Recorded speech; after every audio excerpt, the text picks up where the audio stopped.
Hi guys. So today I am presenting on the effects of dementia and why it exists. So, for some quick little overview, so we can get into this, is there's going to be an introduction, which basically talks about why I decided to do this and what effects it has on people long term or people older than what we usually are. So usually this is gonna start out with what is dementia? Like give you a little bit of a background of what it is. Also, some environmental links that are help to link to why dementia is so prevalent inside older people or just people in general. And then also, not to mention, there's not just environmental links, but also chemical exposure as well. However, though, we're going to kind of bounce a little bit into the next slide after that one about who is most at risk for dementia. Most people expect it to be a lot people who are a lot older, but there's more factors that go into that. Then there are also some resolutions and preventions that will follow right afterwards to kind of talk about ways in which we can prevent dementia from growing even more than it is, and then obviously a conclusion and references at the end. Um, so really to begin, why I chose this topic. I basically just chose this topic because of my Nana.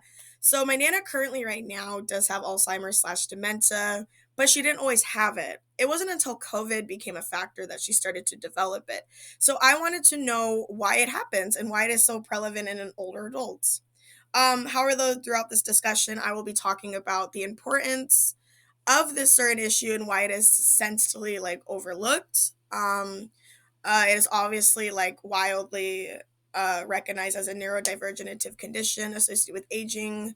However, though, research has been able to show that the factors I mentioned before are also part of this cause of why dementia is so existing in society today. So, what is dementia, right? So, most people know what dementia is, but to give you a little bit background, dementia is a neurodivergent disorder affecting memory, cognition, and behavior. Most commonly, it affects individuals aged 65 years and older.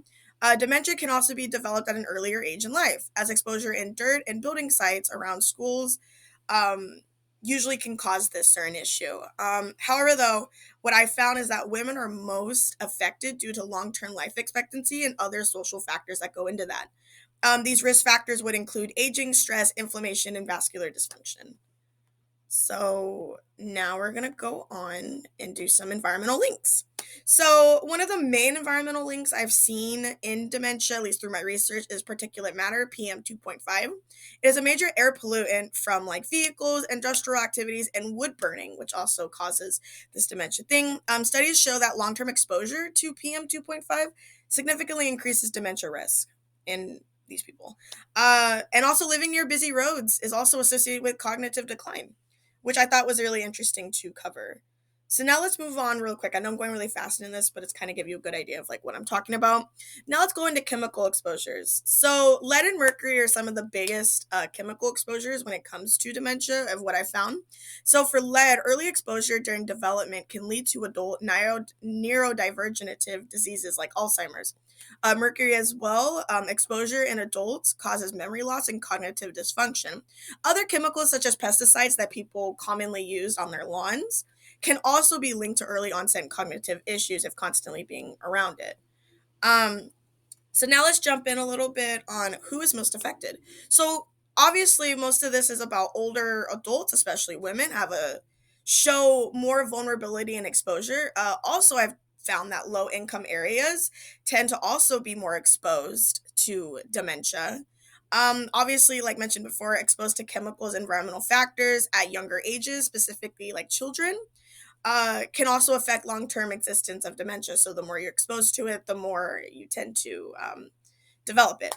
Also, environmental injustices, like in marginalized communities, can also tend to have this issue of dementia and why it exists. Some resolutions and prevention. So ways in which we can improve this is improving air quality through policy changes like clean energy and vehicle emissions, can help promote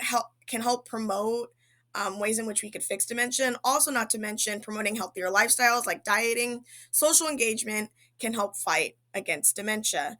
I found that a lot of social engagement within people tend to want to have more to be, you need to be around people and socially engage and not isolate yourself, because the more you isolate yourself, the more you'll tend to kind of develop this dementia, since you'll be all alone. And I found that that's a huge issue.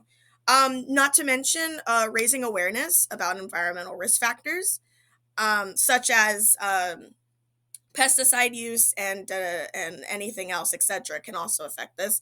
And then research into gender specific and antioxidant based interventions is also needed to help kind of minimize and prevent dementia. You know, these types of issues, these type of preventatives can help stop or at least minimize dementia in older adults. So that's part of my research.